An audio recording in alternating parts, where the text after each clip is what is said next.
The core, chest openers.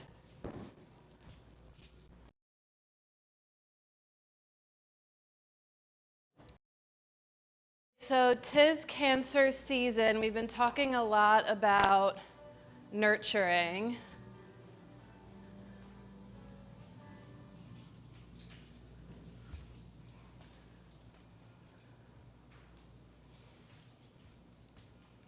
Does anyone know what the opposite of nurture is? I'm Mariel. Anyone new? We all know each other. I'm Mariel. Melissa's here to help. Camden's on the mat for folks at home. Welcome. Hi. Opposite of nurturing? Neglect. Yeah. Like all of us have kind of a core file, too much nurture or too much neglect. And so we've been kind of cultivating what it means to nurture, what are we nurturing this month and why over the last couple weeks. We have 2 full moons in July, and I think we just had a new moon in like maybe around Friday or something, so we're in this like dark phase of the moon. And I love to think about how there's so much like wisdom and nutrients and insights to be found in like dark phases. Like the moon moves in phases, and so too like we like shine our own light in phases. And I love this saying, like we're wise where we're wounded, and sometimes we have to like look at how the shadow or the darkness like points to the light, and how when we face our dark sides or our shadows or our flaws or whatever, that like actually leaning into that darkness makes the light brighter. Like have you ever been, I just have this clear memory of being like a stoner in college and going to New Hampshire. And I like grew up in the country, and I also had this like kind of twisted privilege of having a father that was like a squatter on a dinghy in the Caribbean. So like I've seen like Caribbean night skies, but like being in New Hampshire on a new moon and looking up at the sky, like I never saw more stars. Like the stars were so sparkly because the sky was so dark. So the invitation this week, as you practice yoga today or just to contemplate throughout your week and day to day, is like, what have we been neglecting, and how does what we've been neglecting, like on our mats, in our practice, in our work, in our lives, at home, in relationships, can we just give it a week to pay attention to what we're neglecting in order to indicate what really needs to be nurtured? Does that make sense? And so there's going to be aspects that will cultivate sort of somatically through our practice today, the parts of our practice, the parts of a pose that are often overlooked, and how when we pay attention and give the light of awareness to a part of a pose that's been neglected, how the whole pose actually gets brighter and bigger and fuller. So yeah, that's what I'm thinking about. And we can do it in all, shoulder openers, core work, whatever you request. I'm sure there's something we overlook because we're human. So none of us are immune or exempt from that. So here we go. Let's start seated. We haven't done that in a while. You can make yourself as comfortable as humanly possible. Feel free, of course, to lay down if you prefer. If you're near a wall, you can lean against a wall. Thank you so much for choosing to be here and do this.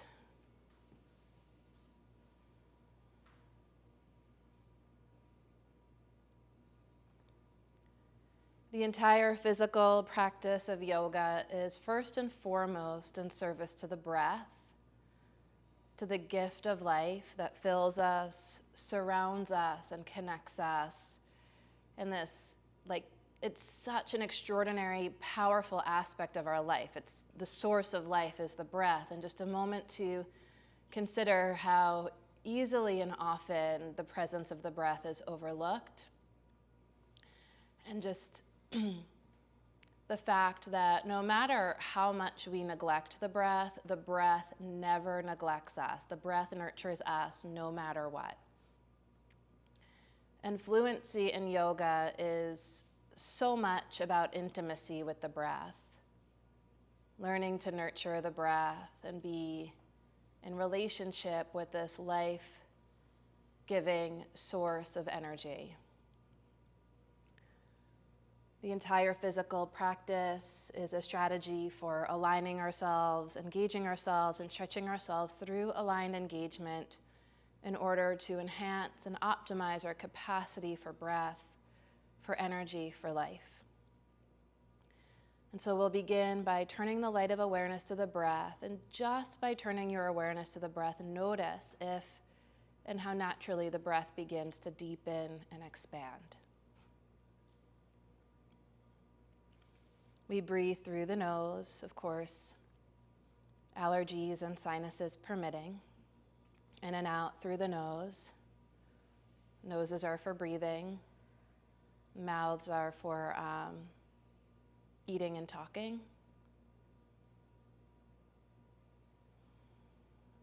Slow down the beginning of the inhale.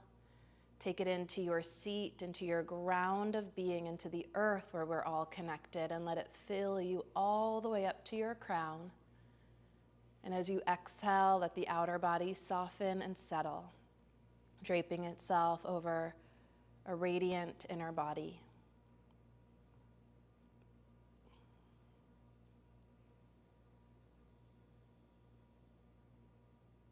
Feel your connection to the earth, an extension through the spine, through the crown, all the way up to the sky. Feel the expansion of your belly as you inhale, and the softening and contraction of the belly as you exhale.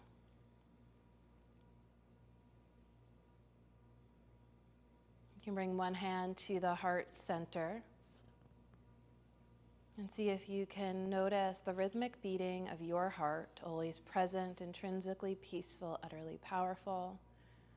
And if it's too subtle over the center of the chest, by all means, shift your hand slightly to the left in order to find the rhythmic beating of your heart, to locate the sacred inner hub where the voice of the true teacher resides, always present, intrinsically peaceful, utterly powerful, the source of supreme love and divine wisdom, where every virtue imaginable resides and more.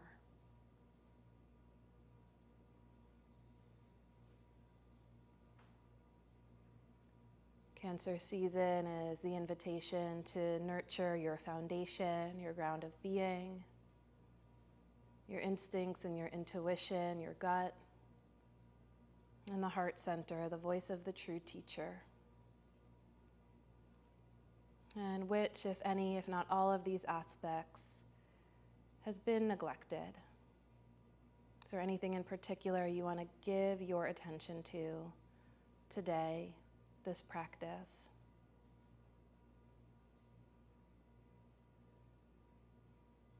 On your next inhalation, we'll bring the hands together before the heart in Anjali Mudra, in a gesture of sincere self-reverence that acknowledges and honors the voice of the true teacher, never further than your heart, which is never further than your breath.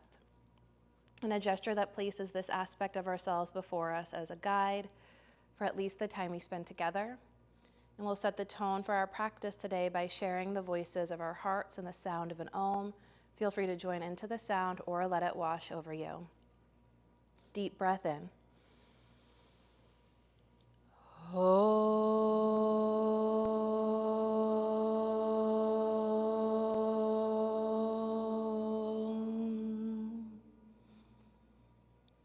Bow to your heart, keeping that connection inward, unwavering. Release the hands, blink open the eyes. Let's come on to all fours to start in a tabletop position. Have your blocks near the top of your mat so that they're handy. Find your breath. And as you exhale, round your back like a cat. Push your hands down and forward. And as you inhale, arch. And we've been playing with a particular breath pattern this month, inspired by that glorious debate that put me into a panic. So It's inhale for 4, pause for 4, exhale for 8. So this is a breath that is equal parts energizing and grounding. So as you exhale for 8, round your back, follow your breath and not my voice. Press the hands down and forward, look into your heart. Pad the knees with a blanket as you like. And as you inhale for 4, arch the back and stay there. As you pause for 4, slide the heart forward and up, tilt the palate back. Exhale to round. 8 count. Inhale, 4, arch. Pause for 4. We weave this in and throughout the practice. I'm going to try this playlist that a DJ friend made for me for Race Street Pier. Oh no, there we go. So I'm not familiar with it. We can veto it if we don't like it. Anyone has veto rights here? We'll meet in downward facing dog when you're ready. Take your time.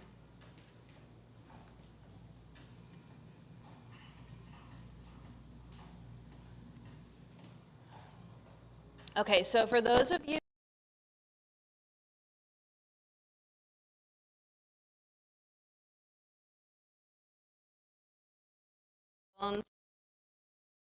sitting bones to heels, and then keeping that reach your heart forward. Those of you who have low back stuff, you can actually bend your knees and take your pubic bone back to the sky. It's the exact opposite action. And then rather than reaching your heart forward, draw your ribs towards your spine. So let me say it a different way. If you have hip stuff or hamstring stuff, think more stretch in the lower body, cow stretch in the upper body. If you have lower back stuff, think more cow stretch in your lower body, meaning like your butt and legs, and cat stretch in your upper body. Does that make sense? On the inhale, float your right leg to the sky. Exhale, step it through to lunge. Inhale, reach the arms up. Find your breath, and we'll for 4, pull the feet towards each other, draw energy from the earth up the legs into the hips, and pause in the power of your center for 4. And on an exhale for 8, push down and out through your legs as you extend up through the spine and the crown and reach past your own fingertips, reach higher through your thumbs. Bend the front leg deeper, and on an exhale, plant your hands and take it back to downward facing dog.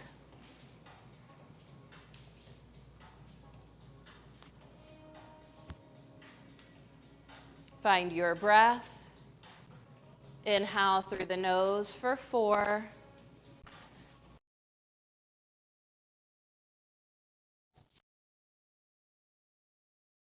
Leg to the sky, pause at the top. With a slow exhale, step it through to lunge. Plant the foot, wait for the inhale, reach up, stretch up.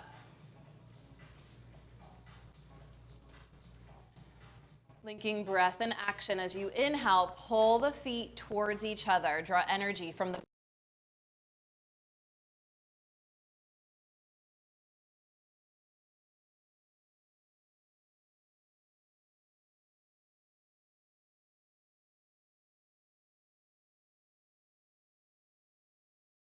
earth, reach your lifting.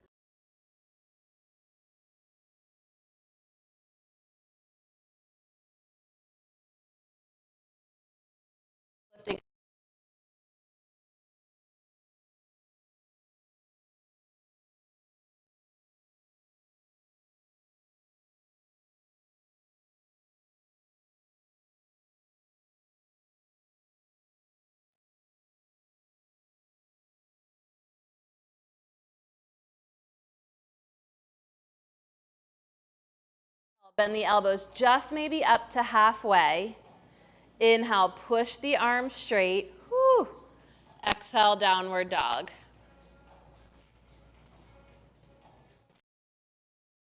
Float the right leg to the sky.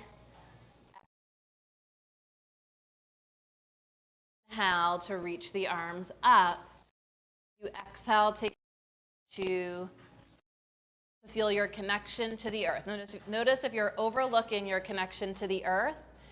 And if so, lift the back heel higher to push more through the ball of the back foot. And now widen your back heel more to the left. Wrap your left hip forward. Pull your right hip crease back and squeeze your front heel in. So both heels are moving a little more to the left. Can you feel that in your lower body? On an exhale, plant your hands. Downward facing dog. The foundation is so essential. It is what we build ourselves up upon. Find your ground of being, claw your fingertips into the earth, spread the toes, draw from your foundation up your limbs, all the way up into the bottom of the heart center, right inside the bottom tips of the shoulder blades. And from inside that depth of heart, push through your arms to lift through your hips and ground through your heels. On your inhale, float the left leg to the sky. As you exhale, catch your lunge. Inhale to reach the arms up. And pause, feel both feet on the ground. Come to the back foot first. So when it comes to like nurture and neglect, the awareness is going to tend to occupy the body more than the back body, more than what's ever behind us. So we want to bring the light of awareness to what can't be seen but can be felt. Feel the back foot. Push the ball of the back foot into the ground. Lift the back heel higher and spin the inner back heel more to the brick wall, more to the right. Yes, and that's going to help wrap the right hip forward. Keep that as the top of the front thigh descends. Reach up like you're trying to touch the sky. So you're not sinking into the front leg. You're actually lifting up from the core of the pelvis through the fingertips, and it's just the top of the left thigh that's rooting through the front heel. And as you squeeze the front heel in, push your front foot towards the front of the room and draw the bottom of the rib cage back and up. One more breath. On the exhale, plant your hands, downward facing dog. Big inhale to top of plank. Lift the thighs high to the sky as you slowly bend your elbows. Look forward, reach your heart forward for Chaturanga Dandasana. Nice. Inhale for Cobra. Pause at the top for 4. Let the breath percolate inside as you claw your fingertips back, flick your toenails down, and on your exhale, long 8-count exhale, we meet in downward dog.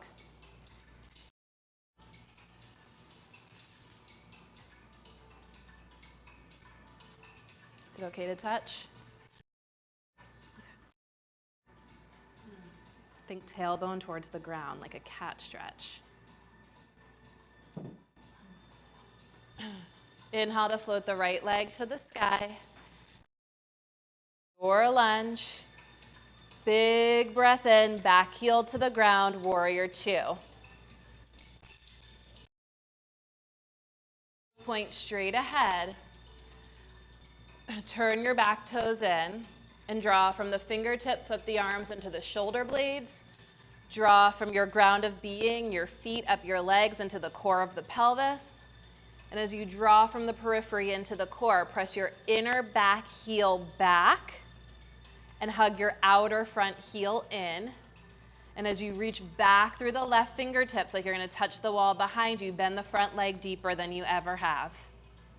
Forearm to thigh, right forearm to thigh, reach the left arm overhead. Bicep by the ear. You can use your right forearm to guide the right knee a little bit more open. And can you try to lift through the inner back thigh? Stand through the back foot as you stretch through the left arm, the left elbow crease, the left fingertips. Can you even claw the left fingertips into the air? Nice. Change nothing in the legs, just turn the left palm to the sky. Inhale, warrior 2, pull the feet towards each other, push the front leg straight. For triangle pose, right finger.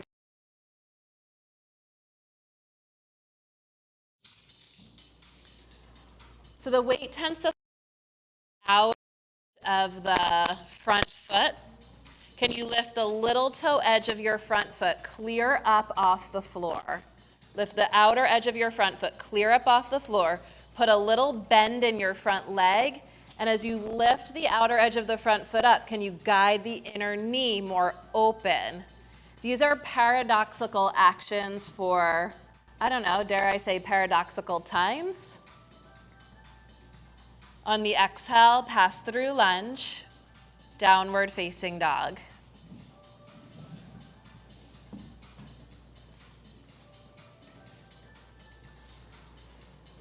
I was like doing that terrible thing of listening to a podcast in my sleep. Anyone ever do that? Yeah. It was an astrology one, and I was like half asleep, but they were talking about how this year is the year of paradox because America's having its like Pluto return or something. I don't know. Something along those lines. Poor sleep. On the inhale, float your left leg to the sky. Exhale, catch your lunge. Back heel to the ground. Inhale for warrior two.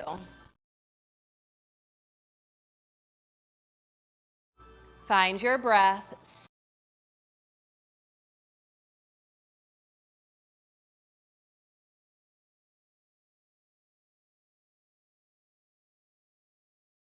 Finger. Lift the front heel up an inch or two. And now place the left heel.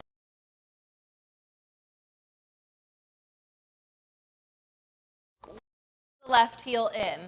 On the exhale, right arm overhead. Use your left forearm now with that left heel wider. Use the left forearm.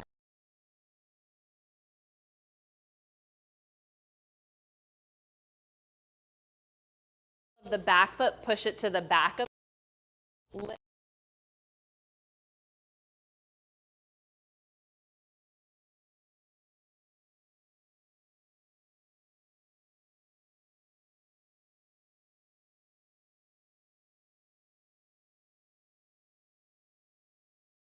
pull the feet towards each other. Big breath in, reach up and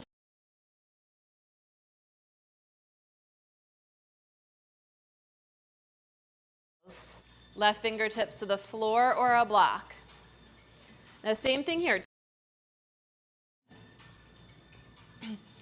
And then press through the inner edge of the front foot. Even lift the outer edge of the front foot, clear up off the floor. And as you lift the outer edge of the front foot up, guide the inner left knee open and really wrap that left sitting bone underneath you. So you could wrap the left sitting bone and attach it to the brick wall. Keep that push through the legs. Lean back on your shoulder blades. Inhale for 4, pull the feet towards each other, shoulder blades towards each other, plug into the power of your center, hold to your power for 4. And as you exhale from the center, push through the legs, extend through the spine, reach out through the fingertips. At the bottom of your exhale, pass through your lunge, step it back to downward facing dog. And here in downward dog, just pedal the feet a little bit from side to side. Notice any changes, any newfound space.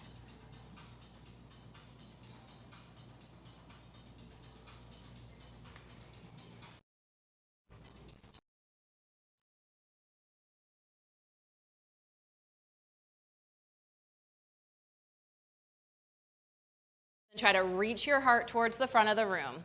If there's low back stuff, think more of a cow stretch. Lift your butt high and wide so the low back draws in and up, and then round your upper back. Lower the knees down. Does anyone need or want to see that? Does that make sense to find those actions there? It might help to bend your legs. Camden, I know you get it, so you can do it on the mat up there, and I'll do it like more in the middle of the room. That's okay.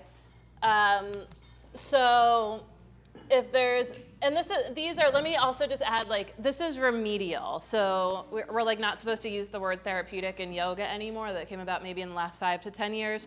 So think like, these are remedial actions. You remember the days of like therapeutics in yoga? I was devoted to that, to the therapeutic, to the physical therapeutic application of the yoga postures to manage and prevent aches and pains, but I'll just use the word remedial nowadays. So this isn't necessarily to move you closer to like the form of a traditional pose or a classical pose. I just learned about this trend on the digital world, like trad. The youth know it. For the folks my age and older, there's like a whole trad movement that stands for traditional, like trad dad, I've heard is a thing. Have you heard of it? A trad dog. This is a remedial dog. And it's in the spirit of always everything we do here is meant to, we're seeking actions, not forms. And we're seeking actions that enhance and optimize our experience and capacity for life. And the trad dog, or we were talking about a torn labrum, like I had to eliminate a traditional warrior two from my practice for like a few years almost while my hip healed. And now I can do it again because it's not as prone to inflammation. But I know that when it hurts, like those are the poses I eliminate. Okay, so you have your like classical dog. And by the way, they tend to be a little short. So if you come into plank pose and your shoulders are over your wrists, your dog was too short and you need to go longer. And then we usually tend to just like have areas of neglect or weakness. I'm not sure if I can use the word blind spots anymore either, but I used to call them blind spots. So I'm just gonna call them now like the parts of the body that we don't know that we can't see.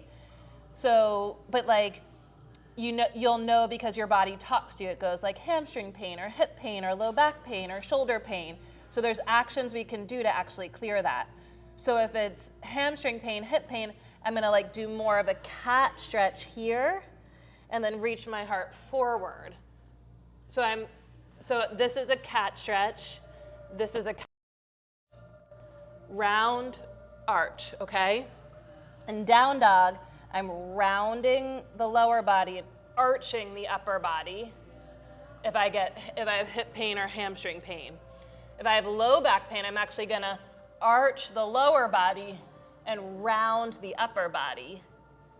If it's shoulder pain, you gotta make sure that the arm bones aren't dropping. I'm gonna shrug the shoulders and like I'm pulling myself more towards a plank as I lift my hips to the sky the opposite direction. Does that make sense? So it's like knowing what like nutrient you need in your dog, because it's a place where we spend a lot of time.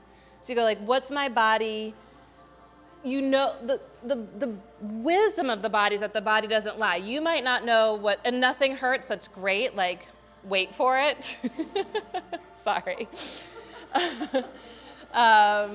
But then like your body does have wisdom and it does talk to you, and you might not know that you are overlooking some aspect, but then when you give asking for, the pain goes away. It's cool. Like not 100% of the time. There are other variables at play, but we can do a lot on our own, and then we have resources as well. Acupuncture, Advil, orthopedic surgeons, should it get to that? Like it's amazing what can be done, right? It's amazing. Downward facing dog. And you could try it all out, like, you know, like different seasoning, like different flavors of cream cheese. I haven't had cream cheese in a long time. I don't know why that's where I went with that, but like, what does it feel like to do more rounding of the back and dog, or more arching, or to feel rounding the lower body and arching the upper body, or arching the lower body and rounding the upper body? Like there's so much more space inside than we ordinarily realize. We don't typically imagine ourselves as infinitely spacious, but truly we are. Let's take bring your strap with you as you walk your hands towards your feet. Bend your legs as much as you need in this journey. So you walk hands to feet, bow over your legs, bow to your heart.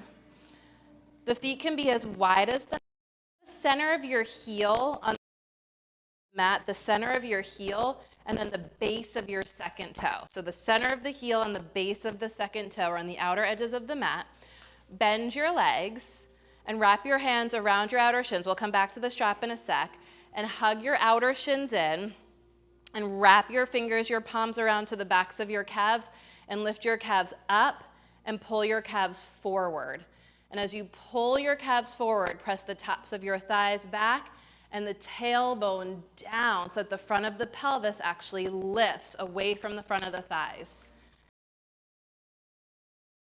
Between the hands, behind the back between the hands, in that order, I guess.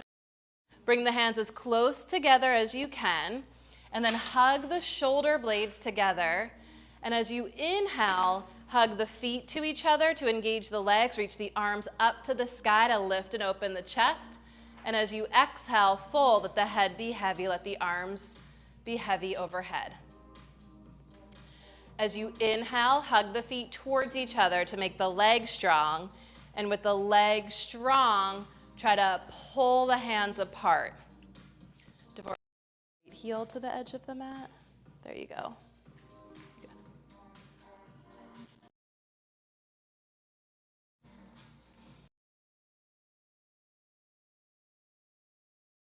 As you exhale, try to pull the hands apart. You okay there? Gently release the hands, fingertips to the floor. As you inhale,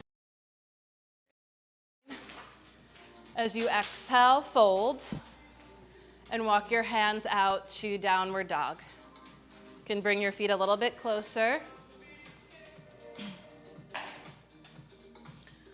On the inhale, float the right leg to the sky.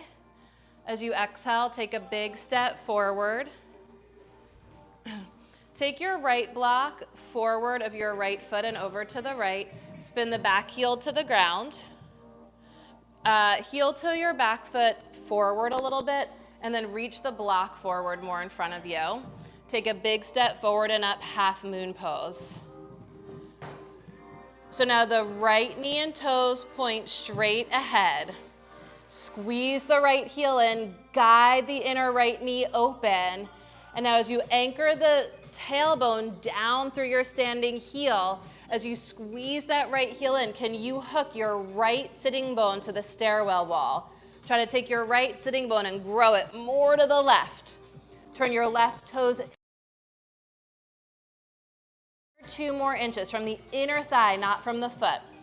And now that bottom block is push the block down and forward to do more of a cat stretch in your rib cage. Think ribs back, bow to your heart. Can you lift the inner back thigh 1 more inch? And as you exhale, pass through lunge, downward facing dog. So by the way, Cancer is governed by the moon. Then we get into Leo season soon. That'll be really fun. We'll do a lot of heart stuff. So we're doing all the moon poses. So that's half moon pose. On your breath, inhale to plank.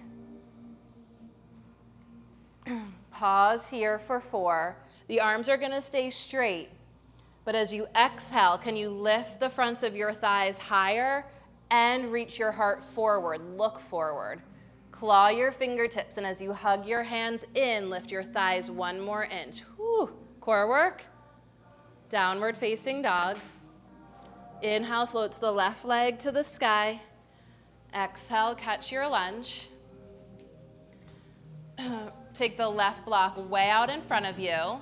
Spin the back heel to the ground and heel toe your back foot in. Reach the left fingertips more out in front, and then take a big step forward and up. So the placement of that left hand, that block, that is part of your foundation. So the placement of that so that it supports you is very critical. Standing, balancing on your left foot, you got to squeeze the left heel in, guide the inner left block so much that you can actually round your back. Turn your back toes in so that you're lifting more from the inner heel than the toes.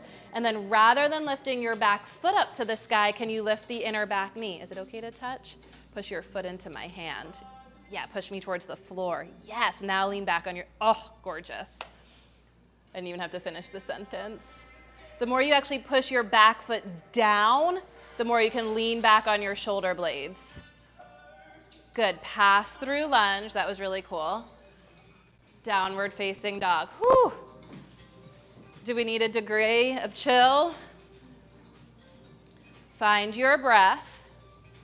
Inhale to plank. And on the exhale, here's the thing. Can you bend your elbows only as much as you can keep your thighs lifting? That's called core work. I think someone requested it. Look forward. Push the arms straight. Downward facing dog.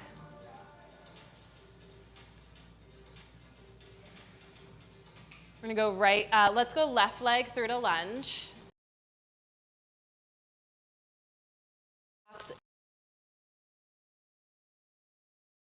It as needed. Let us know if you want us to bring you a blanket under your back knee. We'll take both blocks on their highest height inside the front foot. Will you bring a blanket here, Melissa? 2 blankets, please. In the meantime, for those of you who have the blanket, we're going to bend, not on the kneecap, okay? So try to catch the base of the thigh right above the knee, and then bend with your right. Thank you. Lift your back knee up.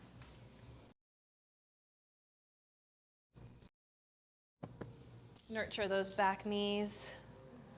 Now, left hand can either stay high on the block inside the left leg or bring the left hand to the top of the left thigh.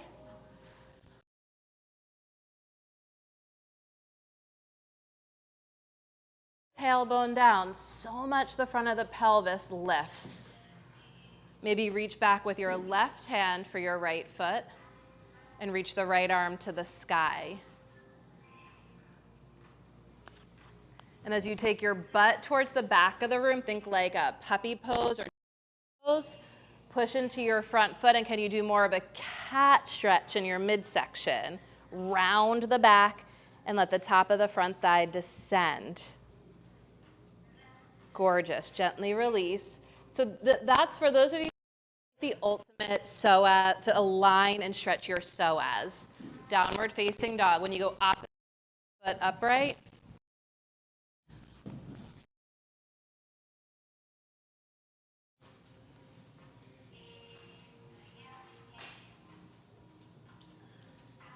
Nice, Camden. Gorgeous, gorgeous action in those down dogs. Left foot through to lunge. Right foot through to lunge. Take your time to pad the back knee.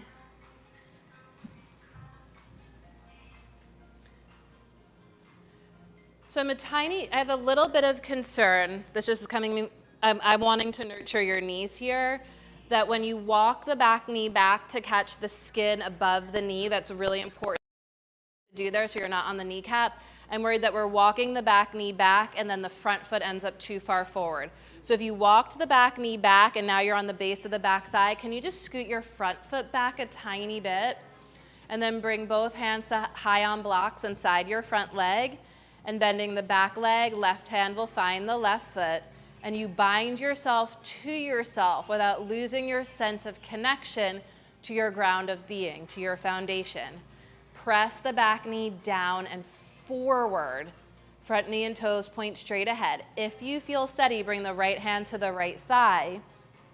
And here's the thing, the back leg, the back body represents the aspect that tends to be overlooked, neglected. Weight of the back thigh tends to drop down to the ground. As you pull the back knee forward, can you take the top of your back thigh up and back, the top of the back thigh, like you're moving your butt to the back of the room? And then maybe right hand to right thigh. If you feel steady, the right hand reaches for the left foot. Can you activate that back foot more and then reach the left arm towards the sky? Anchor the tailbone down. Pull the back knee forward, squeeze the front heel in, and do a mega cat stretch in your midsection, like bow towards your belly. Yes, tailbone to the ground.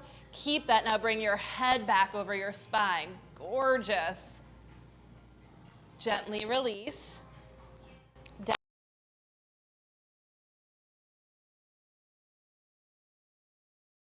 How much that center, you are getting into the deepest core muscle group that literally holds this shit together. Bottom, front.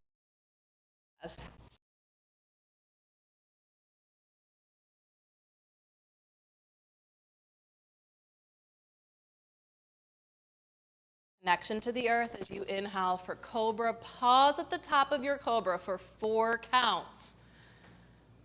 4 heartbeats. Peel the collarbones back.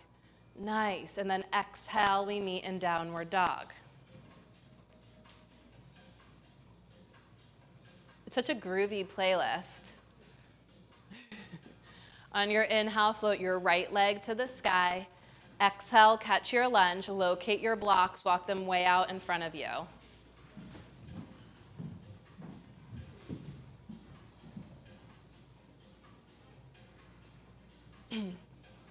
Lift the back, heel, knee, and thigh high to the sky. Yes, you could keep the back foot on the floor for a second. We're gonna go super slow motion. Round your spine. And now let the back toes just hover, just ascend to the floor. Flex the foot and push your front leg straight. Pull your front foot into the earth.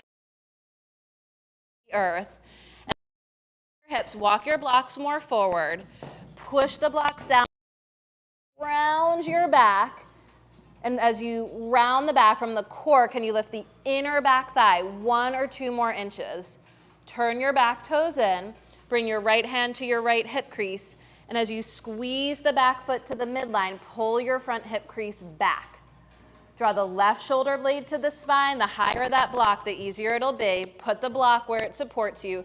Draw your right shoulder blade to the left shoulder blade. Draw your bottom ribs towards your spine like you're bowing. And with the shoulder blades together, as you bow in, unfurl right arm to the side. Inhale, squeeze the spine. Exhale, lean back on your shoulder blades. Is it okay to touch? Every inhale, squeeze the back leg in. Every inhale, lean back. Yeah, you can go for it. And just think bottom ribs towards spine. It doesn't have to be like so intense, yeah. Inhale to untwist. Exhale, back through lunge. Down. That's revolved half moon pose. Parivrtta Ardha Chandrasana. Any questions on it?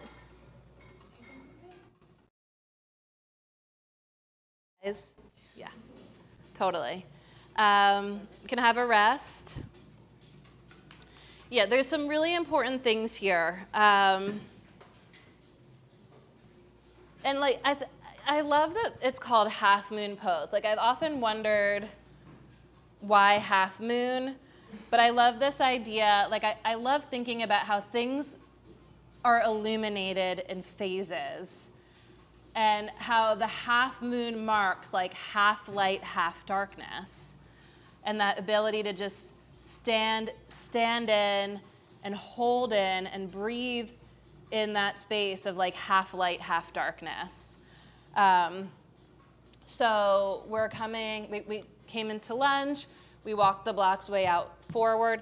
I'm just gonna check to make sure my knee and toes point straight ahead, because in difficult transitions on our mats, and this translates into life, in difficult transitions, it's probably like a weird camera view, we lose connection to our foundation. We lose connection to the ground of being. And then if we don't come back to check the foundation, we're building on a shaky foundation. So a lot of times what happens in this transition, whether we're going into half moon, revolved, or this is not revolved, this foot tends to turn in. The standing knee and toes turn in, and then the front of the pelvis drops down, and we're only thinking about lifting this back leg. And now the front of the pelvis is dropping down, hip binding, groin strain, hamstring strain, but like still the form of the pose. And nothing's wrong with the form, but the actions aren't there in a sustainable way. So I always love to have these 2 blocks here, because with the 2 blocks here, I can sort of carefully adjust the foundation from inside the pose. Right knee and toes point straight ahead. And now I'm pushing through the standing heel, pushing through that bottom arm to open the pose. Does that make sense? So always tend to the foundation, and the more you tend to the foundation, the more you'll actually tend to the heart. Everything else opens up and gets brighter.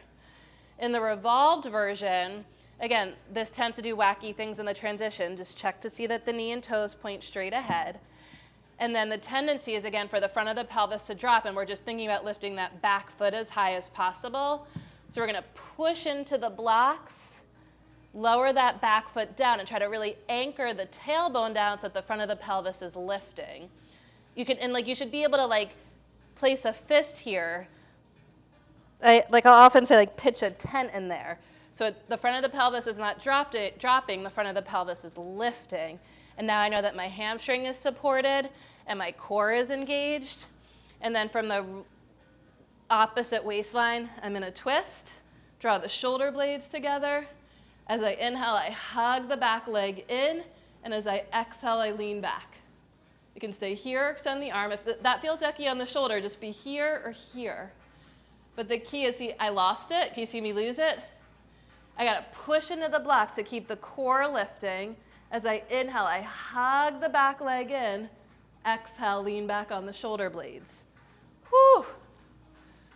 Did it help to see? So make sure that you're using all parts of the foundation. And like tight hamstrings, you could totally stack the blocks, lift the ground up to meet you. So not the price for this later. Here, and I got that from pushing through my left arm. Whoop. And then vice versa. I need to be able to really push into the ground via the blocks, through the blocks, to lift up through the center. And then as I inhale, I hug the back leg in. Exhale, lean back. I lost it.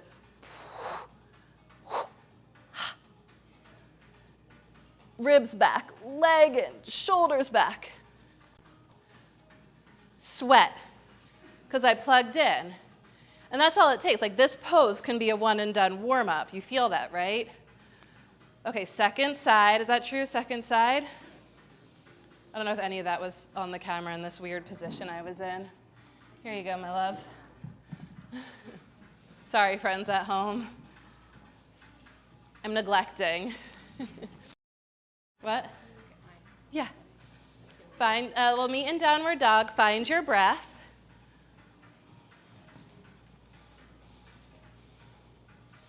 We're going revolved half moon pose. The breath ignites the heart. The splendor of the heart illuminates the mind and body in phases. It's like the body of the moon reflects the light of the sun. The body of the self reflects the light of the heart. On your inhale, float the left leg to the sky. Exhale, catch your lunge. Take your blocks high, way out in front of you. Take both, because you might want to play with stacking them, once you get there. And take a big step forward and up for supported, think supported warrior 3. And now first check that the standing knee and toes point straight ahead. So your toes are turning out a tiny bit. Yep. Flex the back foot, turn the back toes in, and lift more from the inner thigh than the outer hip. And now push into the block so much that you give yourself a mega cat stretch. Go like Halloween cat and anchor the tailbone down as you squeeze the back shin in and lift the inner thigh up. Tailbone's anchoring down, front of the pelvis is lifting up. Left hand to left hip crease, tack the left hip crease back. It's awesome. How do you feel? Draw the right shoulder blade to the spine. You think just extend your heart a little more towards the front of the room, and then wrap the left shoulder blade to the right shoulder blade. And did you lose the center a little bit? Maybe walk the block forward or back a little bit. Nurture the foundation, and then big cat stretch. Turn the back toes in. As you inhale, squeeze the back shin in. Exhale, lean. Inhale, squeeze the back shin in. Big stretch as you exhale, ribs back. Lean back. Whew. Inhale to untwist. Exhale through lunge to downward dog. How'd it feel? I feel like I've Yes. switched, Yeah. right? It's a remedial action. Yeah. It's meant to like give you a sense of something that might be overlooked. Yeah, we're gonna try the first side. And revolved or not revolved? Revolved, okay.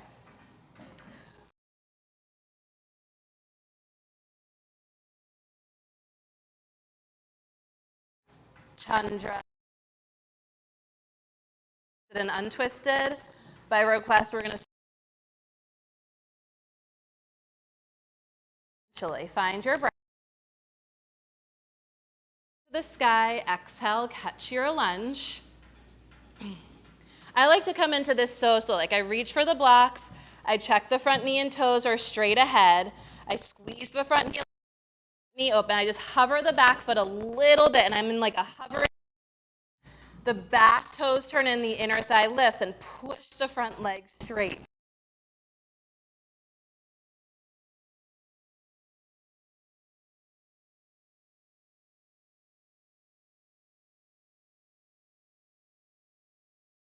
Spine. Elbow down, bottom ribs up.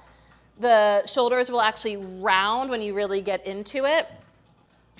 And then can you keep the bottom ribs lifting, the tailbone rooting as you go forward and start to bring the shoulder blades more together. You're turning your back toes, everyone, towards the brick wall. Turn your back toes to the right more.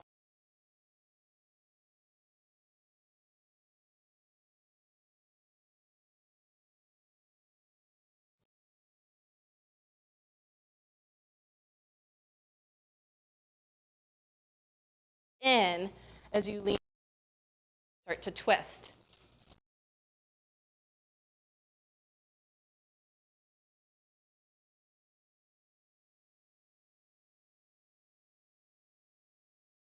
Pause. Round your back, yep, shoulder blades back, and now kick your in as you exhale. Think ribs back to the spine, kick your foot back into your hand. Is the front of the pelvis dropping? Push through your left fingertips to lift the front of the pelvis up. Good, leg long, exhale, just like land it, stick the landing.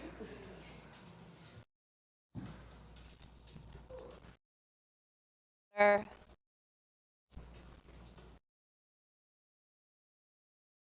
Chandra Chapasana, revolved sugar cane in the moonlight.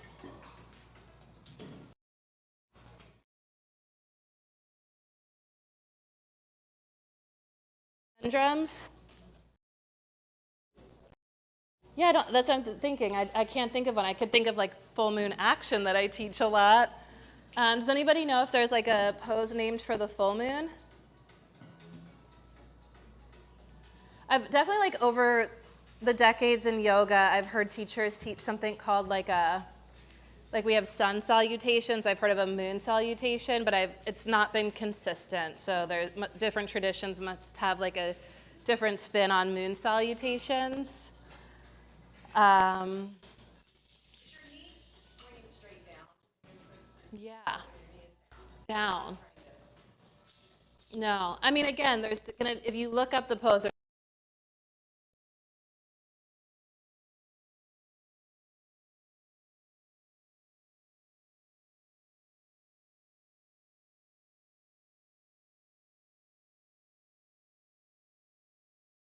In that pose, like to the request for the core, it's so hard not to lose the center. So, and I realize folks at home can't see this, but you know, it looks pretty good, but there's not a lot of integrity here. Like if I don't have a block, but it doesn't matter, thanks.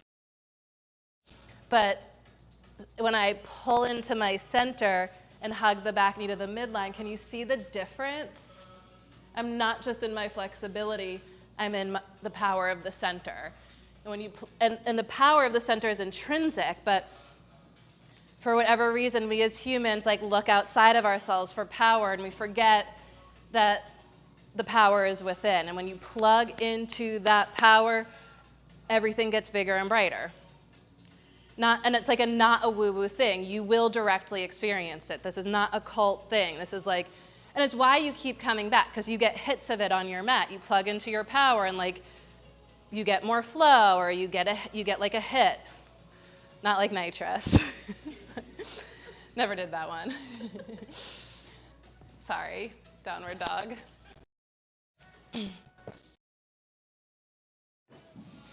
So seek the power of the center rather than the form of the pose.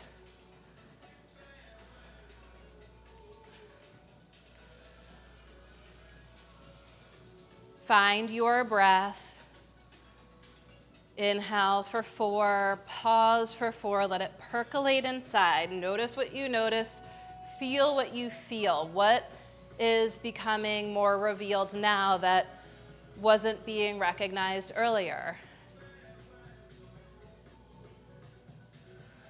For better, like for better, and dare I say, not for worse, but not for, like, for better and for better. Like, what weren't we noticing before? What's and on the inhale, float the left leg to the sky. Exhale, catch your lunge. Find your blocks. See that the left knee and toes point straight ahead, and maybe just take a hovering lunge. Left knee and toes point straight ahead. Hovers, turn the back toes and lift the inner thigh to the sky, and then push the left leg straight. Try not to lock that left leg. Turn the back toes in, and then push into the blocks to anchor the tailbone down and lift the belly up, lift the rib cage up. And squeeze your shin into me. Like, try to push me over with this leg.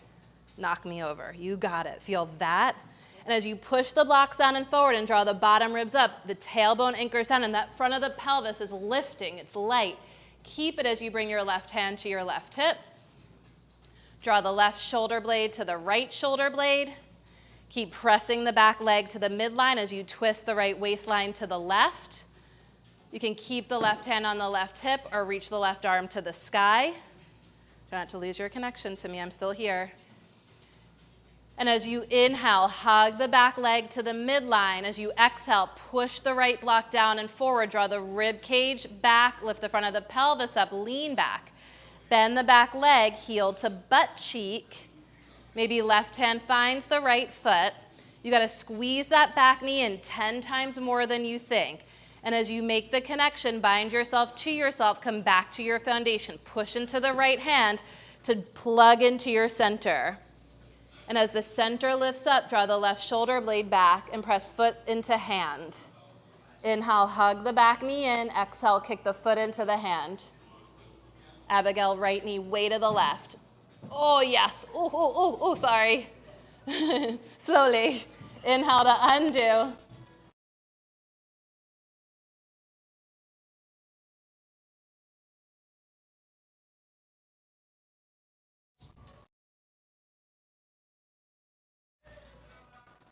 Find your breath, rest in dog or child's pose, or let your breath carry you through the linking vinyasa.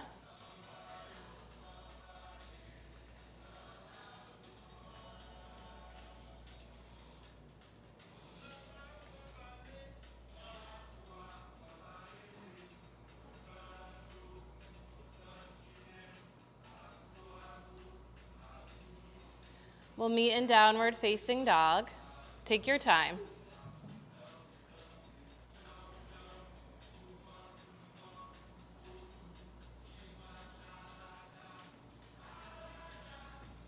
And actually, let's just have a rest for a sec. I'll show you where we're gonna go on this last round before we move down to the ground. Thanks, Camden. I'm gonna pop up here.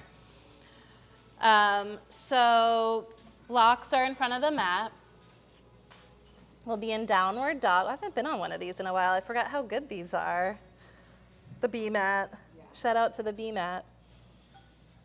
We're gonna step through to lunge, hand to the blocks, forward and up, but we're gonna go Ardha Chandrasana this way. And I like to have both blocks here, left knee and toes point straight ahead, and then I'll push into the blocks to lift the front of the pelvis up, heel to butt cheek, right hand, or whatever, hand to foot, okay? And as I press the knee forward, kick the foot back. Not here in the flexibility. Front of the pelvis lifts, ribs back. I kick the knee forward as I press the foot back, and it grows from connection to center. Then from there, leg long, arm overhead, whoa, slow motion, extended side angle. Stick the landing, downward dog.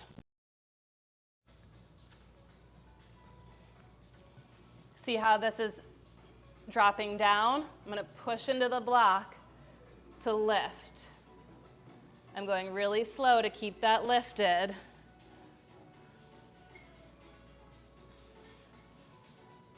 Ardha Chandra Chapasana. Leg long, arm overhead, slow motion.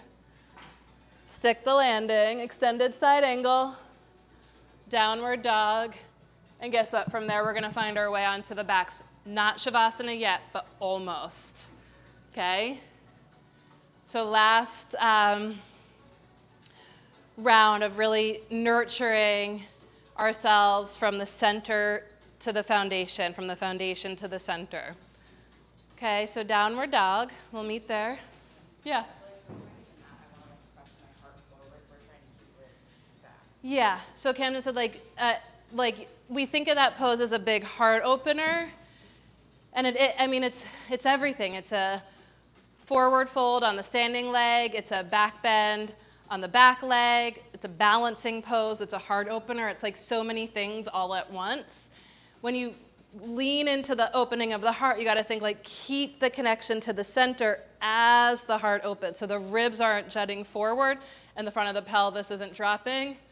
Tailbone stays grounded, ribs stay back.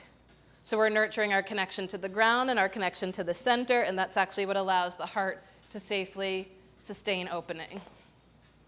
Downward dog. How's the temperature feel? Good? Okay. Just my heart's going out to those 50 or so people out on Ray Street Pier in this heat. Your breath. On your inhale, let's float the right leg to the sky. Exhale, step through to lunge. Big step forward and up. Find your blocks. Push into your blocks to draw the bottom ribs up and the tailbone down. So to your left hip. Flex the left foot. Draw heel to butt cheek. Maybe left hand finds the left foot for Ardha Chandra Chapasana. Press the knee forward as you kick the foot back. If the front of the pelvis is dropping and the ribs are jutting, push into the block to draw the ribs back, tailbone down. Press the knee forward as you kick the foot back. One more full deep breath. And then extend the leg long. Arm overhead, super slow motion, bend the standing leg, step back to extended side. How can you go?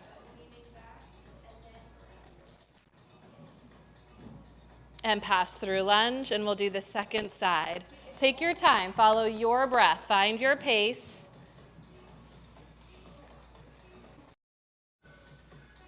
Is it okay to touch? Keep your hands right where.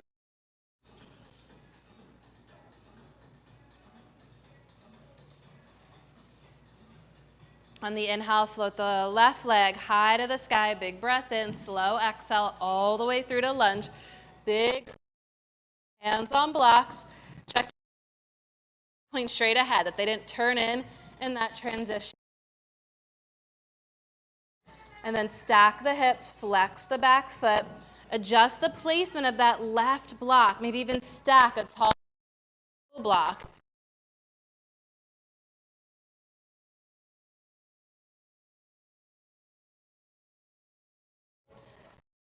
The foot forward a little bit, right foot forward, flex the foot. Now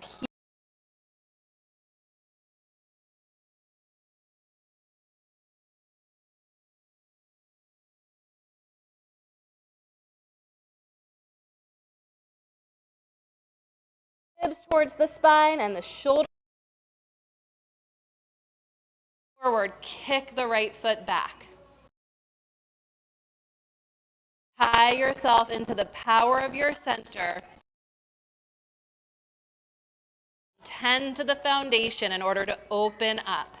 Leg long.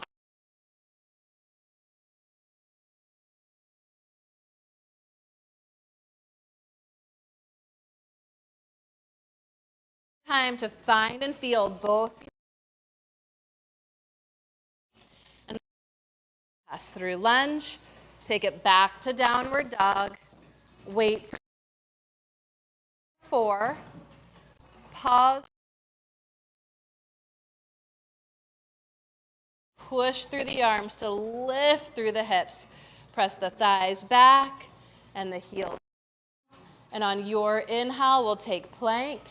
And with your exhale, lower yourself towards the earth. Land there, rest there, or find a cobra, cobra dog, or up dog if it suits you. Exhale to your belly, okay?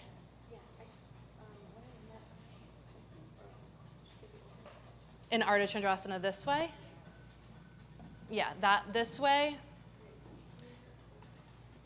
No, the other way. So just to be clear for future reference, Ardha Chandrasana, you're fine. Ardha Chandrasana is like triangle pose. So triangle pose is called a lateral, these are called lateral standing poses because the hips are in the lateral plane. Okay. Ardha Chandrasana, Ardha Chandra Chapasana, and then Parivritta is hips square to the front plane. Does that make sense? So they're stacked on top. Yeah. Yep. We're going to roll onto the back, knees bent, feet flat on the floor. Have your blocks handy and your strap handy. Everything just within hand's reach for your own convenience.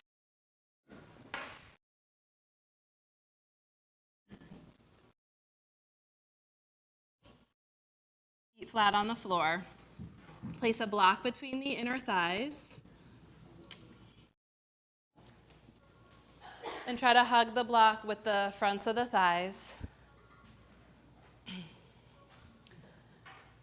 Send your pubic bone towards the floor so that the low back draws in and up a little bit. Yep, the low back lifts away from the floor. And now keeping that, you might have to wriggle your shoulder blades more towards the head of your mat. Can you get the bottom ribs in front to move towards the floor? Breathing.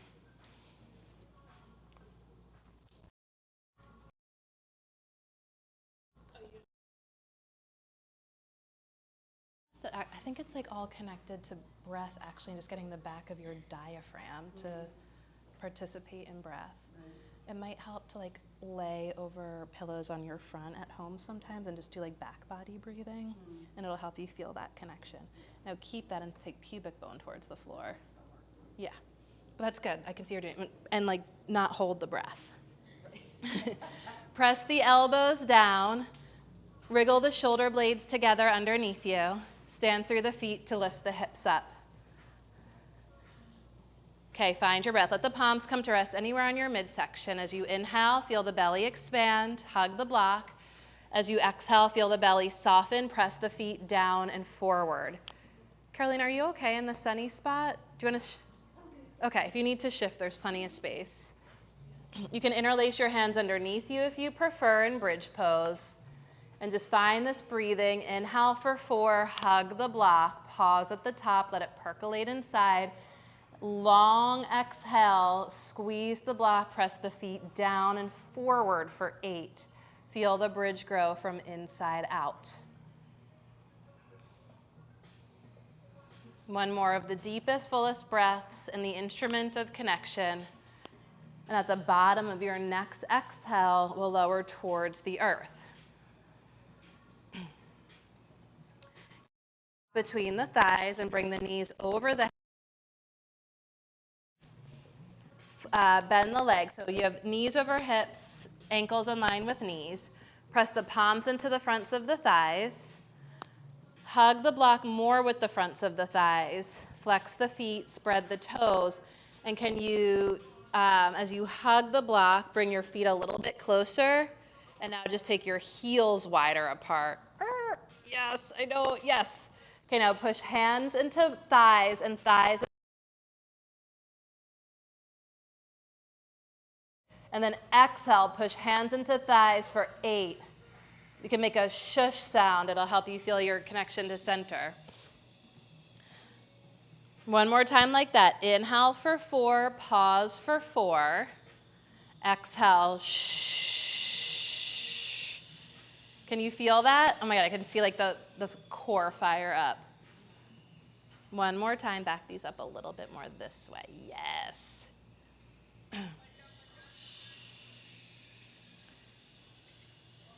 Okay, at the bottom of that shush, change nothing. Just bring your feet to the floor, bend the elbows alongside, stand through the feet, lift the hips up for bridge pose. Have your ankles directly under your knees. Wriggle the shoulder deep upper back. Extend your right leg straight, hug the block. You can stay right here breathing, or as you exhale, lower your tush towards the floor. Inhale, lift your hips up. Exhale, lower your hips towards the floor. Pause there for the inhale. Exhale, push the left foot down and forward to lift your hips up. 1 to 3 more times like that together on your own. Hug the block as you inhale. Push through the left foot as you exhale. Can you hug the block a little more with the left leg?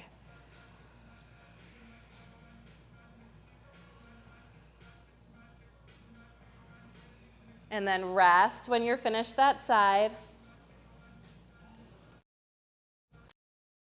Moon pose. Did anyone not feel that in the moon referring to their buttocks? Okay, we're going to prepare for the second side. Block between the thighs. Take your time. Wriggle the shoulder blades together. Stand through your feet to lift your hips up. Bridge pose. We'll meet there. The palms can come to rest on the midsection, or you can extend the arms or interlace your hands underneath you. As you hug the block between the thighs, extend your left leg like you're going to make a footprint on the back wall of the room. You can stay right here. You don't need to add dynamic movement. Just breathe and maintain the action. As you inhale, hug the block. As you exhale, press the left foot down and forward. Or as you like, lower the hips towards the floor, hug the block, stand through your bottom foot. Turn these bottom toes in until you feel my foot. Yes, right there. Maybe 3 rounds, 5 rounds, maybe a 6th if you feel it on the side. It doesn't have to be the same from side to side. Hug the block more with the left leg. This side, right? Okay. And breathe into what can't be seen but can be felt. Is ask. Rest at the end of your last round.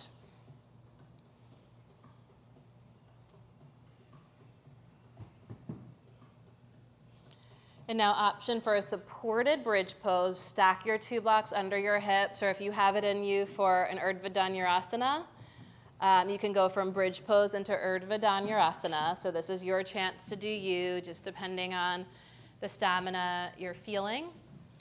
1 or 2 blocks right underneath your hips for a supported bridge pose. You could also take that into an inversion, extending your heels up towards the sky if that suits you. You can go into bridge pose or into Urdhva Dhanurasana, a more active form of the pose. And see if in whatever you choose, you can give yourself 1 to 3 cycles of a breath, in for 4, pause for 4, out for 8. If you're in Urdhva Dhanurasana, can you find and feel the breath in the back and sides of the waist as much as the front of the belly?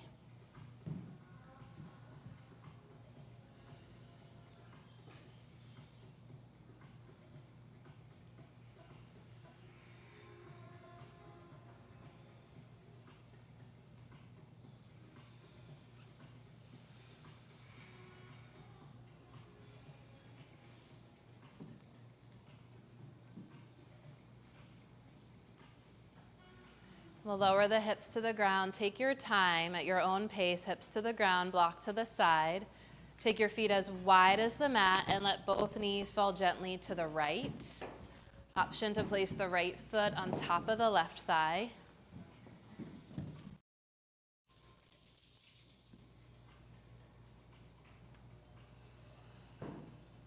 Inhale for 4, pause for 4 at your own pace. Exhale for 8.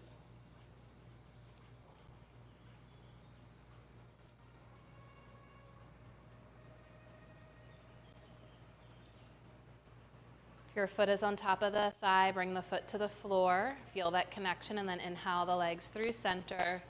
And on your exhale, knees to the left. Option to place the left foot on top of the right thigh. And then once you're in, find an inhale for 4, pause for 4, exhale for 8.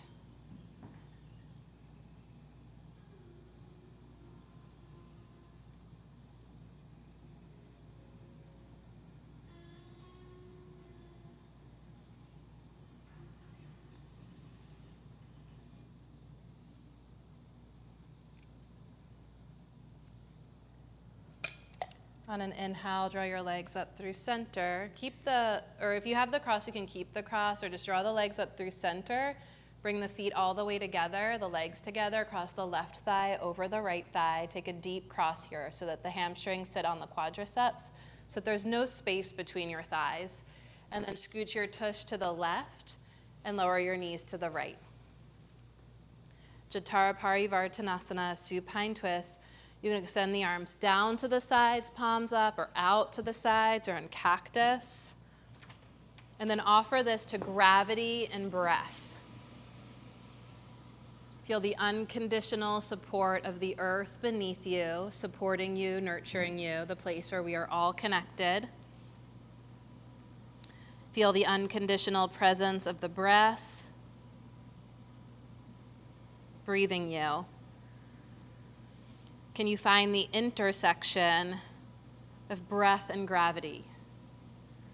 And where breath and gravity intersect is exactly how and where we find ourselves and each other.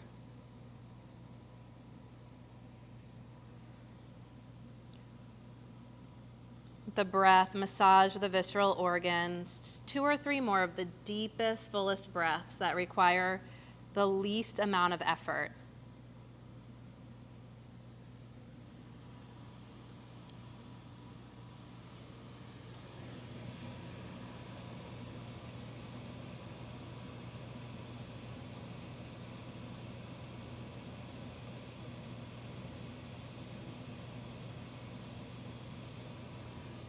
And on the inhale, draw the legs up through center, uncross, shift yourself into neutral.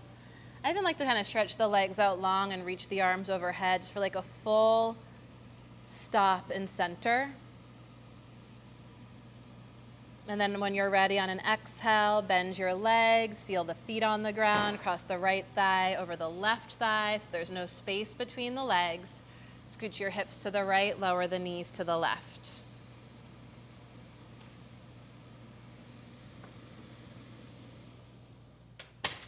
And then let the arms release down to the sides or out to the sides, whatever suits you. Spread yourself out on the altar of the earth. Feel the support. Receive the support of gravity. Let the breath be deep and full. No effort needed or required.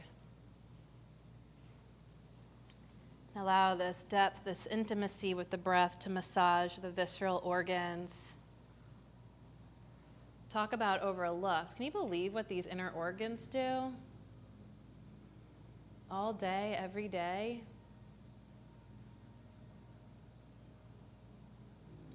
Let the breath nurture the interior landscape. Oh my gosh, you want to hear something funny? Sorry. You've heard of a brain fart? Yesterday, I'm holding my daughter, she's 5 years old, in the pool, and she had her head on my chest. And she said, "Mommy, I just heard your heart fart." I had never heard of a heart fart before. But, wow, I couldn't stop thinking about a heart fart. I'm sure we've all had them. What does it mean to you? Yeah. No. I think it's more metaphorical, more like a brain fart. God, if I went to the doctor for every brain fart. Inhale the legs through center. Shift yourself into neutral, stretch your legs out long, reach the arms overhead. Huge breath in, let it percolate inside.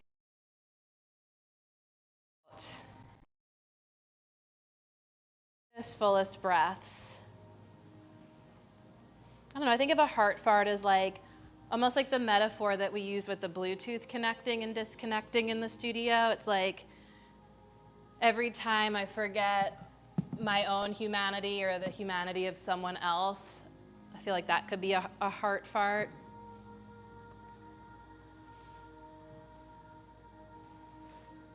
Anytime I forget our deep interconnectedness, a heart fart. Ease in towards the chest, the legs. Wrap your arms around yourself and give yourself the sweetest, most loving embrace.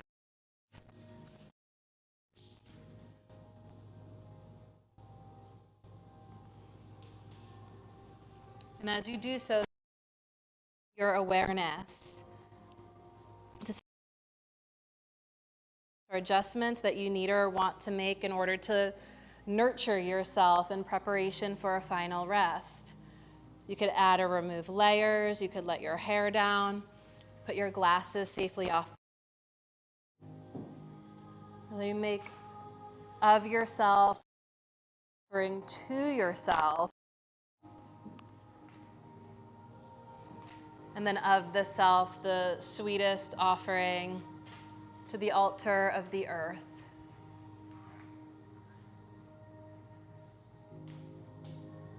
A heart fart could be any time we forget that we ourselves are a divine object and subject.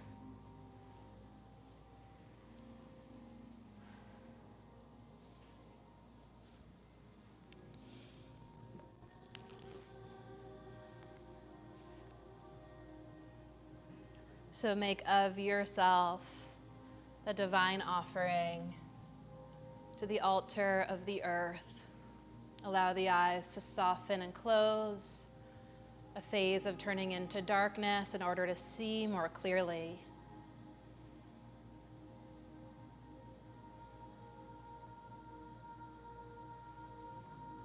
And as you look inward,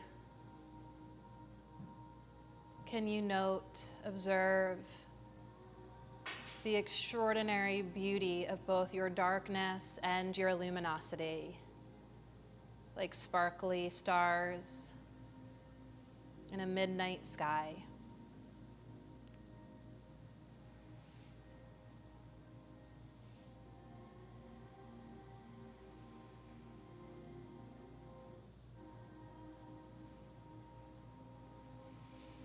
If you need a little bit more to hold your awareness, stay with your breath. Just noting the inhale as you're breathing in. You could say to yourself, breathing in. Noting the exhale as you breathe out. Saying to yourself, breathing out.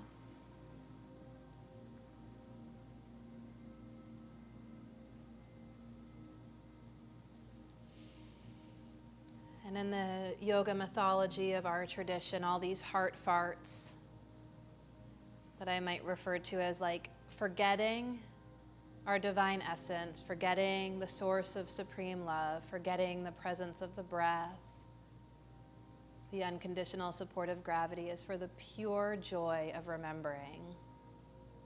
It's like a cosmic game of hide and seek, the way in which farts are kind of funny.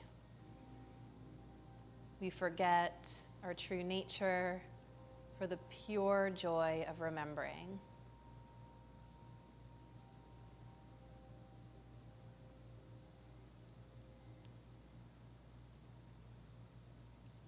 We nurture our light, and we nurture our darkness, because nurturing the darkness tends to the light.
Invite a deeper breath in, a longer breath out.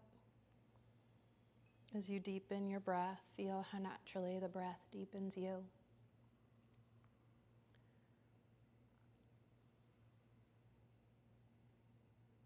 The breath, the depth of the breath, nurtures your ground of being, your foundation,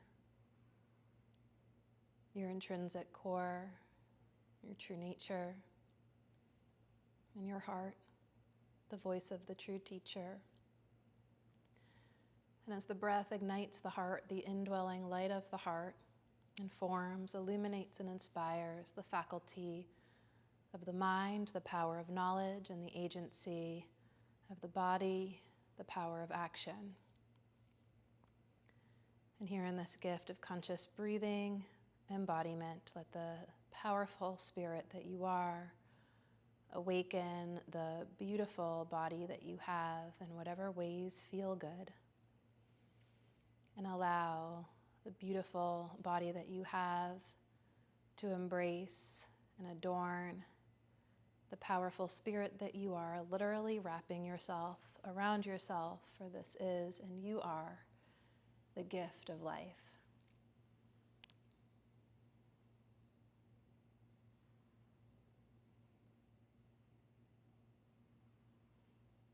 Wiggling toes and fingers, stretching through arms and legs. With the eyes still closed, a steady gaze inward. As you're ready, bend the legs and feel both feet on the ground.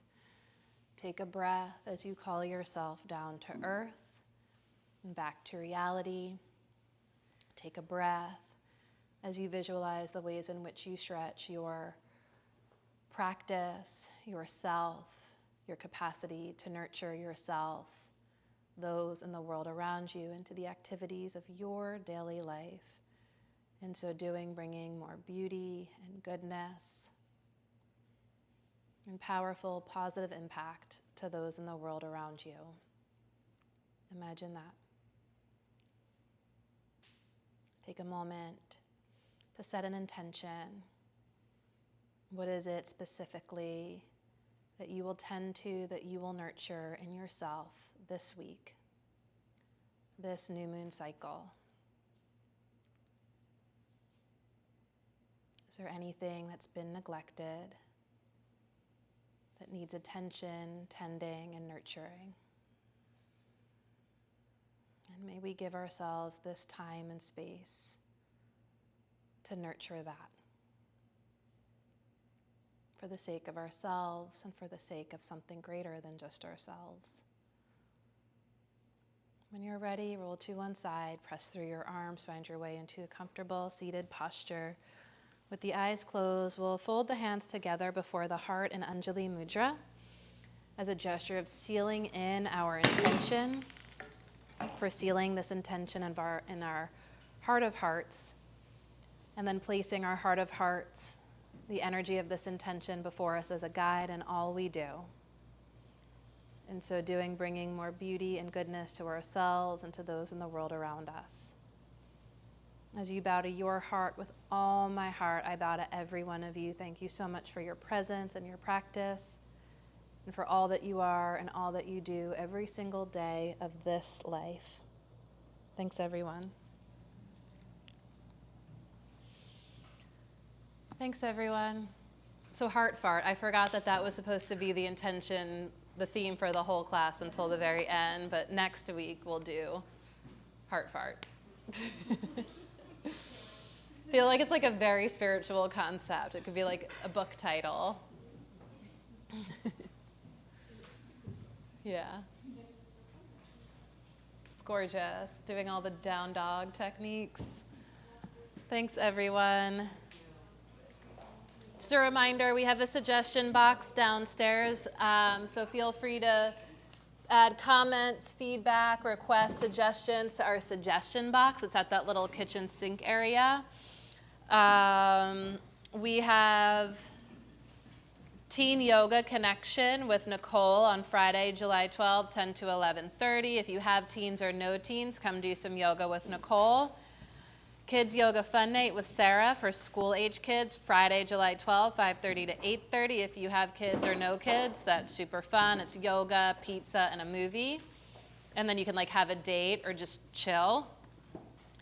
Art of Moving the Birthing Body with Alyssa. This is a prenatal yoga